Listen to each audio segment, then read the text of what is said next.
back at it. Damn, that's a good view. Still locked down. We ain't going nowhere. That's it. We're here. So we must look at the positives, right? The positives are we have uninterrupted time to focus on whatever we want to. Focus on your craft, focus on your passions, really put your mind to it. You know what I'm saying? In my opinion, time is the most valuable thing in this life. So please take full advantage of it. Now this is the final part of the How to Properly Throw Your Jab series. If you haven't seen the first three, go down to the description box, watch the first three, and come back to this one. Now in this video, we'll be going over arm positioning and where to throw your jab from, the pros and cons of each position, and also how to snap your jab. First position will be fist close to face. Second position will be arm extended, 90-degree bend.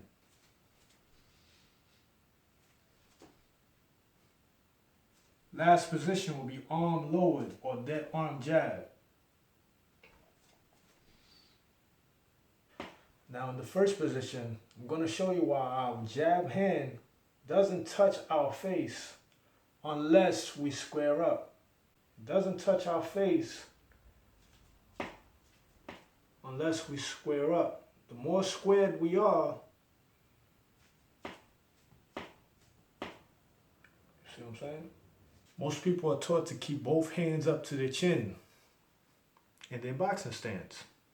Is there anything wrong with this? No, but you are creating bad habits. Let me explain. When I keep both hands to my face, it's very hard for me to keep a defensive position. For me to keep a defensive position, to keep both hands to my face, it's very difficult, very uncomfortable. We always hear coaches yell, keep your hands up, keep your hands up. But there's a way to do it. There's a way to keep your hands up. It's not always fist to chin. I'm going to show you the angling. This is how you angle. There's an art to it. I'm going to show you the angling of where your position and where your jab hands are supposed to be for you to get the optimal defense position. My feet are together, lineal, and I'm squared. When I say I'm squared, you can see the center of my body. It's open. The center of myself is open. I'm trying to protect my center. So my arms are like this, and I'm turning my center. Block center. Bring it this way. Arms together, keeping your hands up. When I turn to point, I block center. Start with my hands together, squared, open, hands together. I start turning, I'm blocking, even when I'm close, hands close. In this position, if I want to block anything in the front, I have this to cover up.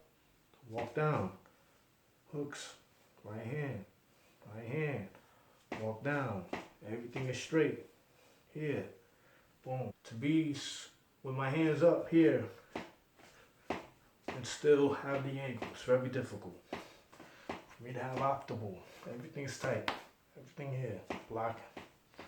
The pros and the cons of this position. The pros of this position, optimal defense. You have a defensive perimeter that's very hard to penetrate. If I'm in this position, very hard to penetrate. Everything is nice and tight in this position. Your opponent will have to work more to open you up. Now the cons of this position is that you're less dynamic, and of course you have less versatility of your jab. The more defensive you are, the harder it is to be counteractive or to counterpunch. You're more restricted in certain movements. The second position is the extended jab arm, sitting on the 90-degree bend. It's a little similar to the first position, but the little change in detail is greatly important. Everything is the same in position, except for the extension of the arm.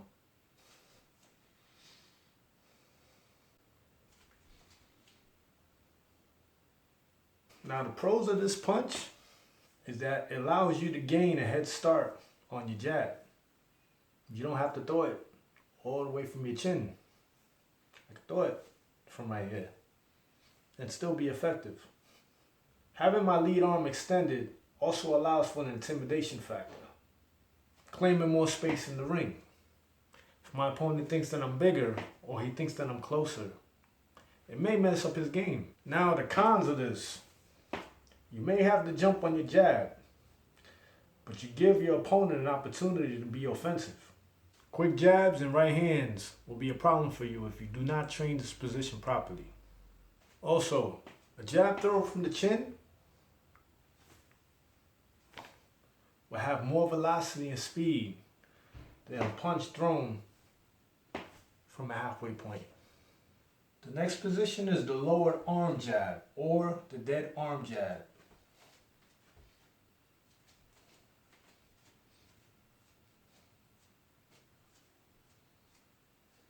Now the pros of this position is that it's fully versatile. Since the position of my arm is really defiant, the timing of my jab can be very difficult. You have full range of high and low linear attacks. You also do not get tired from keeping your hand up the whole time. This can be a great technique to use for a seasoned technician, but a great tragedy for those who are inexperienced or novice. But because you do not know how to use it, or choose not to, does not mean you don't need to study it. Now, the cons of this. As I said before, with great reward comes great risk.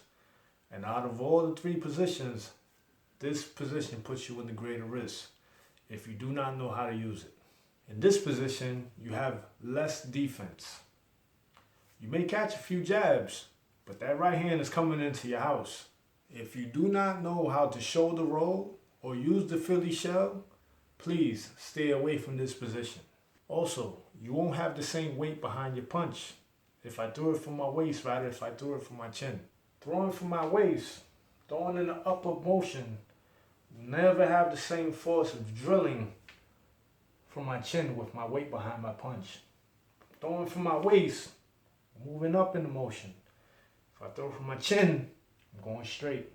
From my experience, people who train predominantly throwing from the waist and not focus on throwing a stiff jab always end up with a weak jab. And if an opponent finds out that you have a weak jab, somebody's coming into your house. Alright, let's put it all together and let's see how these three different jabs look.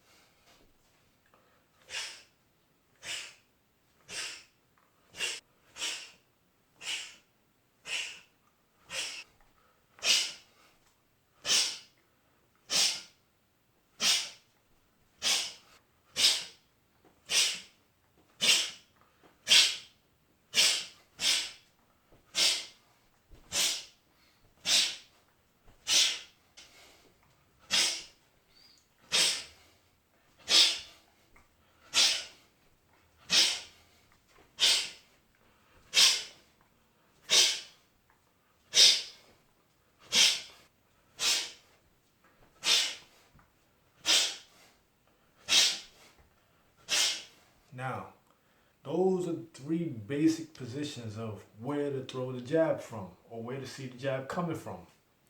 There are other levels and there are other ways and other styles of throwing jabs that may be advanced. There's also the psychology of throwing the jab. When, why, reason of throwing the jab. That's a whole lesson in itself. What I just showed you is very generic. These are three basic positions that we see majority of the time out there. Now remember, it's not what you do, it's how you do it. Just because you see somebody else using it wrong does not stop you from putting your own seasoning on it and making it your own, and making it right.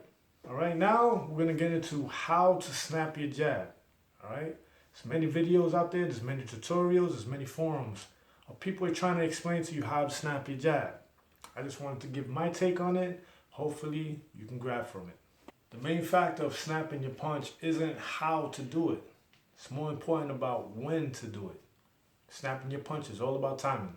Now, the best analogy that I could find to describe how to snap your punch, let's pretend that you're holding a cup. Let's pretend that this was a cup, right? And it's filled with water. You want to try to get rid of all of that water. Make sure the water goes as fast as possible. Make sure that every drop comes out of the cup. So if I'm throwing the bottle,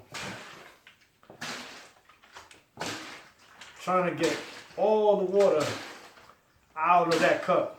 Trying to make sure that water goes as far as possible when throwing that punch. That snap feeling, that sudden stop when you're trying to release the water and bring the cup back to you. That's the snap feeling you need when throwing your punch. You're like, I don't know if I'm snapping my punch. I feel like I'm pushing my punch. I feel like every time I throw my punch, I'm just trying to push it through. So what you want to do is try to imagine the cup. Get a water bottle. Get a cup first, but you can practice with a water bottle as well. Try to get the water out of the cup. What you could imagine is, let's say the cup was sitting right on your fist. Yeah, and it's glued to your fist. Let's say the cup is glued to your knuckles right here on your fist. Filling up some water.